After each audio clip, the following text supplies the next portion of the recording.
Book 101 review. Book 101 is all about the books that I read for the last 40 years. And today I have Mas Patsogianas. He is the author of the book Leadership Accelerators. And this is his debut book, no other than Mr. Michael Delisser. Welcome, Mr. Michael. And can you please introduce more about yourself that I must? Sure. I'm originally from New York. I grew up 20 miles north of New York City, and I currently live in Colorado. And I've been doing leadership development for my entire life. And my dad did it before me. And I was fortunate enough to watch him doing it when I was 15 years old. And I developed the passion for it and been doing it my whole career. And I finally, after it took over 15 years to write this book, but I finally got it done. And it covers a lot of the things that I teach executives and managers. Mr. Michael, thank you so much for sharing your knowledge and wisdom today. Hoping for more and more empowering books like this to come. The title uses the word accelerators. How does the specific communication skill act as true accelerator for leadership impact as opposed to just being good things to do? Well, and if I go back to the beginning, as I mentioned, when I was 15, I watched my dad coach executives that had been fired, and almost all of them had been fired for poor communication skills. And so very early on, I learned that when leaders aren't effective at communicating, they end up getting into trouble as they get promoted higher and higher in their organization. So the things that I cover in this book are the things that I've seen over the last 20 years plus. I've seen leaders really struggle with and or get into trouble because they don't do these things well, or they don't have high self-awareness and skill in these three accelerator areas that I cover in the book. Interesting indeed. Many leaders feel torn between driving for results and nurturing relationships. How does your framework resolve this classic tension, showing that they are not mutually exclusive but mutually reinforcing? Yeah, and actually, the key to kind of put these two things together you're talking about is that for people to get results when you're in a management role, you must get results through others. And so, if you haven't really developed your leadership skills and your communication skills, then you end up being in a situation where you're focused on a result, but you are not good at getting people on board, and you're not communicating in a way that motivates them. So it's your leadership skills and your communication skills are going to be what is critical to help you get results. And a lot of leaders don't realize that they end up focusing on being a manager and just focusing on the result, and they don't realize along the way that they're doing things that cause their teams to not appreciate their style or not be as motivated to do the work. Most leaders are expect in the what. Your book focuses on how. Mhm. What is the most common blind spot you see in even experienced leaders when it comes to the how of their communication? The thing I see the most is they have ineffective communication habits that they've developed much earlier in life, and they've never really learned to stop using those habits. And an example would be maybe you grew up in a large family and you're communicating, to get attention, you have to interrupt each other, because there's many kids and they're all trying to get attention from their parents. And then they bring that same habit of interrupting into the workplace, and they end up interrupting their boss, interrupting their customers, interrupting their direct reports and their employees, and they don't even realize they're doing it. So the biggest challenge is for them to be develop a self-awareness of any habits they may have that are causing them to be less effective as leaders. If you had to isolate one communication skill that has the most dramatic ripple effect on both strengthening relationships and driving result, what would it be and why? I would probably, and there's a few things that I could think of, but the one that I think is probably the biggest issue is having high self awareness of how you come across to others and making other people feel valued. And so, in the way that you speak to others, are you speaking in a way that shows that you care about what their concerns are? Are you speaking in a way that demonstrates that you care about the outcomes? And are you helping them connect the dots between their work and the outcomes of the organization so that they can feel they have a deeper purpose? So if you get really good at helping people understand the value of what they do and making them feel valued, then I think you get much better results out of your team. On specific skills and techniques, Mr. Michael, many leaders say, I'm a good listener. But your book likely goes deeper. What is a critical difference between hearing someone and listening to understand in a way that actually accelerates trust and insight? Yeah, and it's interesting you say that because a lot of leaders think they are good listeners, but in my book, I refer to one piece of research that suggests that 95% of the people out there think they're better at it than they are, and they're really not as good as they think. So the key things to being really effective as a listener is one, you have to be present. And in the earlier chapters, I talk about how we tend to be very distracted frequently. We're multitasking, our phone goes off, our email comes in, and we end up not giving the person our full attention. So, number one, you have to be there and be present and make that person the most important person. Because when you're multitasking, the message you're sending to those people are, you're not important enough for my full attention, which is not a good message. And then the second thing is how you respond to people, and making sure that you're picking up either the keywords or the feelings in particular. If you hear excitement or you hear um, sadness or upset, making sure you're acknowledging that and making people feel like you're not just hearing their words but also understanding their feelings. And a big portion of the book talks about emotional intelligence and how do you build your ability to control your own emotions but also be able to hear the emotions of others and respond well to them. Interesting indeed. Mr. Michael, empowering, empowering.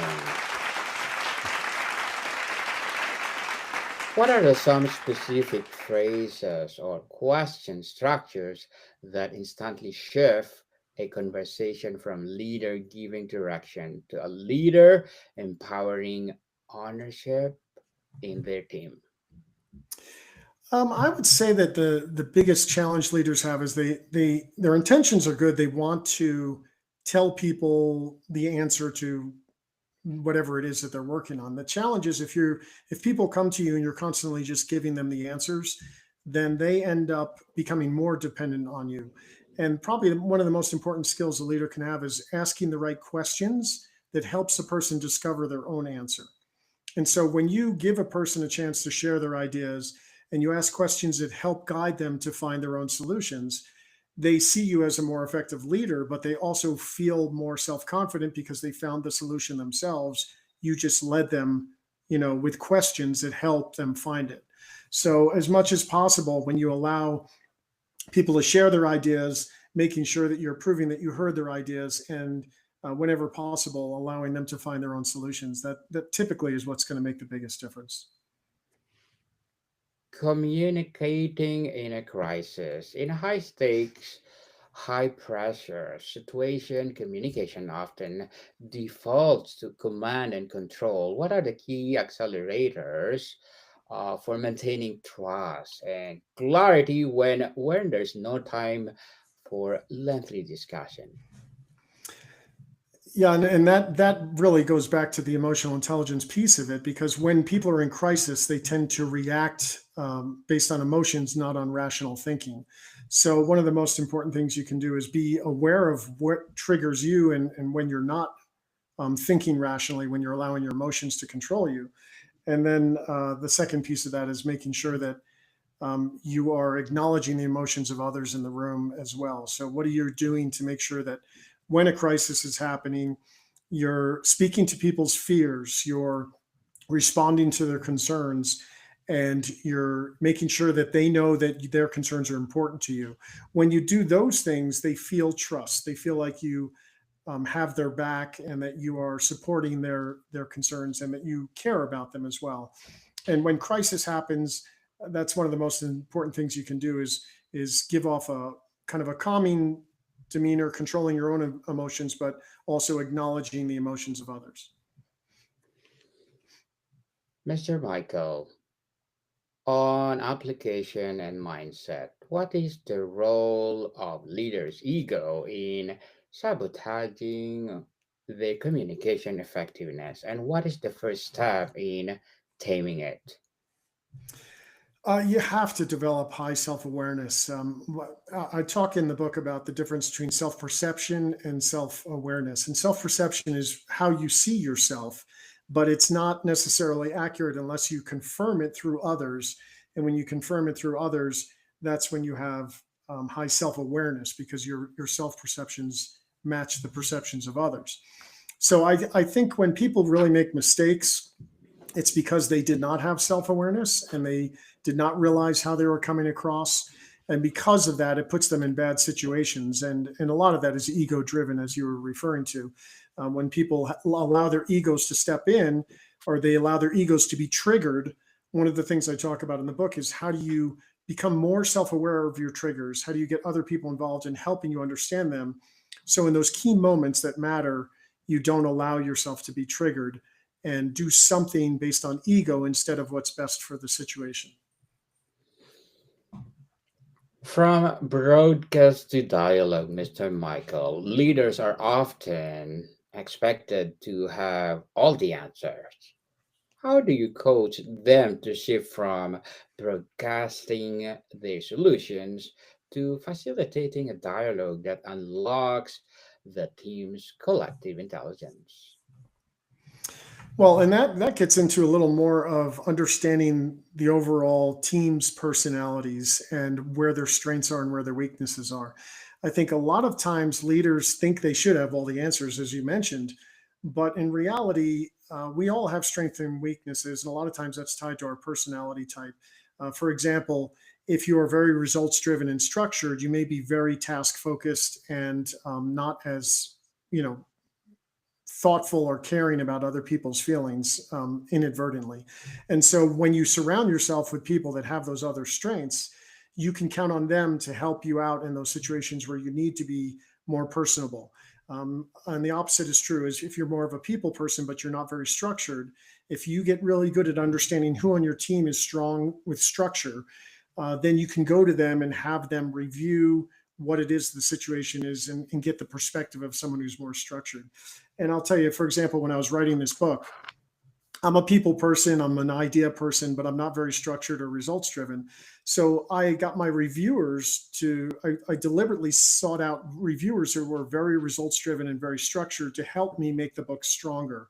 And that's really what a good leader does is they leverage the strengths of their teams and they collectively learn what the potential vulnerabilities of those teams are and how they can collectively overcome them so that they don't hurt their performance. The storytelling advantage, Mr. Michael, how can leader intentionally use storytelling and metaphor to make vision and strategy stick in a way what that bullet pointed slide deck never could? Yeah, and I do a lot of teaching and presentation skills as well. And one of the most important things I teach right up front is people don't remember bullet points. They don't even remember what's on your slides. But what they do remember is your stories, the metaphors if they're very relatable, or the analogies that are very relatable. So as a leader, one of the most important things you can do is share those stories that connect to people because stories have the ability to reach people at a logical level, at a emotional level, and also establish more credibility because you're telling if it's a true story about a situation. An example I'll give you: there was an executive who was doing his kind of State of the Union address with his company, And he told a story. They were a company that did medical blood testing and things like that. And he told a story about a family where they found early that someone had a dangerous cancer, and they got the whole family to get tested because it was genetic, and they were able to create much better outcomes for the whole family because they caught it early. And he deliberately included this story about the family coming into his office and thanking him for saving their lives for the most part. Even though it was a business meeting, he was sharing a story about a customer or a patient and their family outcome. And then he turned it and said, look, that wasn't just me, that was all of you on the team as well. All of you contributed to saving this family. So no matter what position you're in, one way or another, you contributed. And so he made this story. It was a very heart-wrenching story and a true story that was meaningful. And he made them realize that they were part of making that good outcome happen. So when you're really good at storytelling, I mean, in an hour presentation, people may not remember 90% of what you said, but they will remember the stories if they're done well. Definitely. They will stick to it for sure. Mr. Michael, as a leadership accelerators, as well as a debut author, what are your short term and long term goals? The reason I wrote this book was there's a lot of great books out there that give good knowledge or give good theory, but what I wanted to do is help create a broader impact on helping people improve their relationships at work and at home. And so the way the book is designed, I deliberately included um, lots of stories and examples, lots of self-assessments, and then also lots of activities you can do to build skill once you do the self-assessments. And the reason I did it that way is because my overall purpose is to help people improve their relationship and their results, and through improving their communication skills. And so I part of why I wrote this book is to create a tool that people can pick up and immediately, within reading a chapter, they can increase their self-awareness and start to practice getting better at it. Because I would like to have the largest impact that I can on people and helping them really become effective at communicating and improving their relationships. And I felt like this book was one way to do that. But my longer term goal is to just have that broadest impact I can, because in the world we're in right now, there's a lot of poor communication, and there's a lot of negativity, and the degree to which we can all become more effective in our communication, we can potentially create a more positive environment for everyone. Positive environment for sure, and good luck to your goals, and looking forward for more success, Mr. Michael. Looking for more empowering books like this to come. And what will be your a piece of advice for those people out there who want to be like you? Well, the first thing I would say is don't be like me, be like you, right? Be yourself. And part of that is becoming really aware of what your strengths are and leveraging them, finding out what your passions are, and sticking to roles or finding ways to use your passions. That's one of the things I do. I coach a lot of leaders and students in college, MBA students. I've done a lot of coaching, and I really talk to them about making sure they stay close to their strengths and stay close to their passions. Because if you take a job for the money, it'll be great to have the money, but somewhere along the line, if you don't enjoy what you're doing, you'll be miserable in your job. So my advice would be is to follow your passion, find out what your strengths are. And if you can find something in your life that allows you to use both your strengths and your passions, you'll get excited to get up to work every day. You'll have a great career, and you'll do more. You'll do great things for the world in whatever area that you work. Follow your passion, people, please, and share to the world.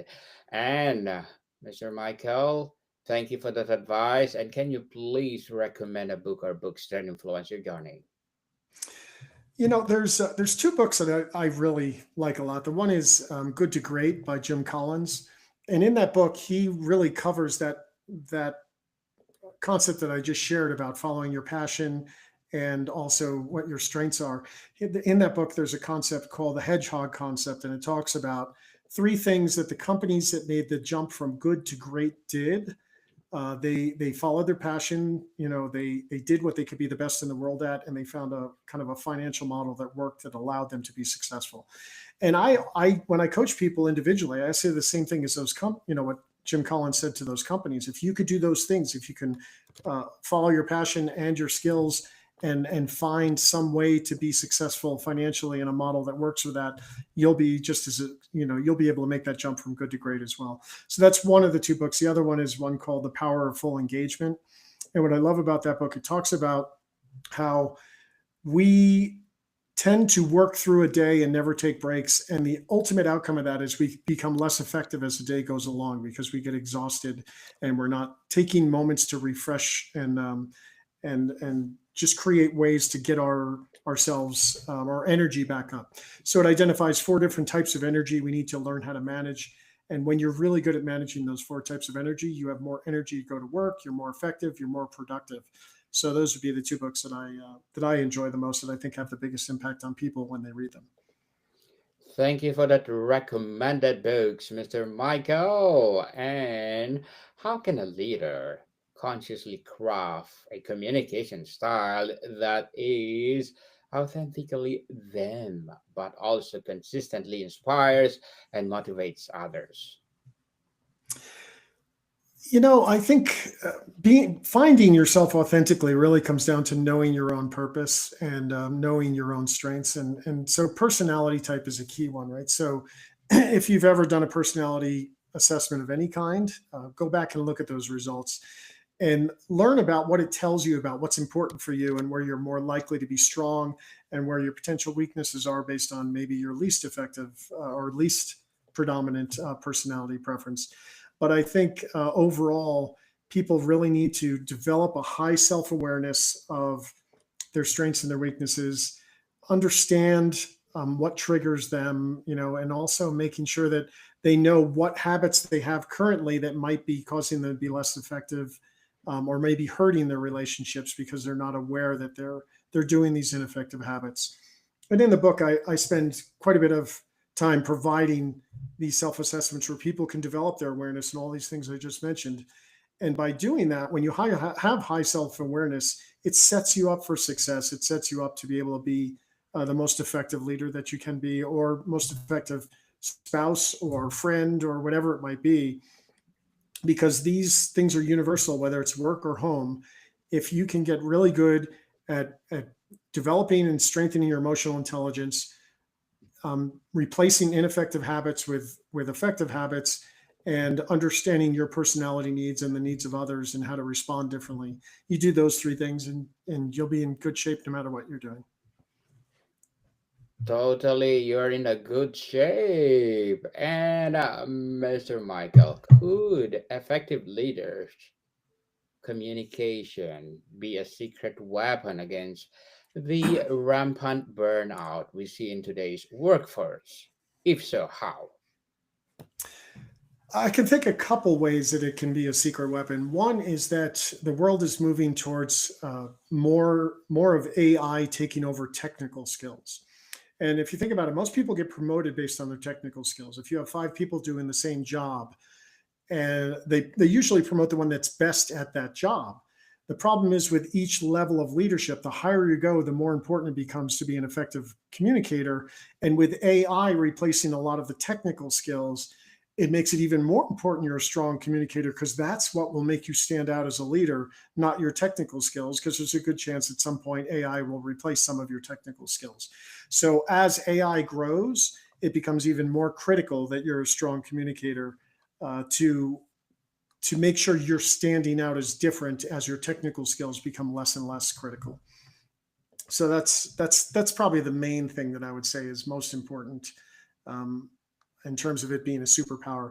The other thing too is that to get things done through others, and that's what leaders do, right? They have to have teams that are willing to perform. People's ability and willingness to give extra discretionary effort is very directly tied to how they feel valued and whether or not they feel like they're making a difference. So your ability to be really effective at speaking with people on the job and helping them understand the difference they're making and making them feel valued, that will cause you to retain people for longer. It'll cause them to give more effort. And so when you do those things, it also is kind of like a superpower because it allows you to get more out of your team, and they want to work for you, and they're more motivated and excited to work for the organization. Mr. Michael, before we wrap up our discussion for today, I'm inviting you to please listen to my other podcast, people. My other podcast, because my abstract essay is already in fifth season, abstract poetry in second season, my book 101 review in fifth season too, comedy 101 in second season, and my food 101 in fifth season as well. Geography 101 in fourth season, and my baby podcast, Law 101 and Mental Health 101. Love Letters in third season, and my movie 101 review and music 101 in fourth season, and science 101 and sex 101 in its first season. Please listen to them wherever you listen your podcast. So, Mr. Michael, ultimately, what is the legacy a leader leaves through their communication? Is it simply a trail of achieved goals, or is it something more profound in people you've led? I think the biggest thing is how you make people feel. People forget what you say overall, but they do remember how you made them feel. So if you are good at communicating and finding ways to show people how much you value them, show the difference they're making, make them feel like their ideas are valued. Ultimately, you want your legacy to be that people remember you as the best leader they had, and usually that's going to be because you've really made them feel valued. So I would say that when it comes to legacy, that's what you want to do is make sure you're consciously going out of your way to make people realize that you appreciate them and value them. Mr. Michael Delisser, thank you so much for sharing your knowledge and wisdom to the world. So can you please invite our listeners to support your debut book, your advocacy, your business, or whatever projects that you're doing right now? Yeah, so I do three things. I do facilitating strategic planning for leadership teams. I do um, customized leadership development programs, and I coach people one on one. But you can find out about all of that by visiting delisser.com, DELISSER.com. And that's where you'll find my book as well, a link to go see the book. And that's how you can support me. And hopefully, I can make a difference for you. Yes, people, let's support Mr. Michael Delisser because if you support him, for sure, more and more empowering leaders to come, more and more empowering books like this to come. And so, Mr. Michael, thank you so much for your time. Thank you. I look forward to seeing you on the Food 101. Yes, definitely. And as well as my abstract essay, I'm going to invite you over there. And let's talk about the writing process of leadership accelerators. More to come, people. See you soon.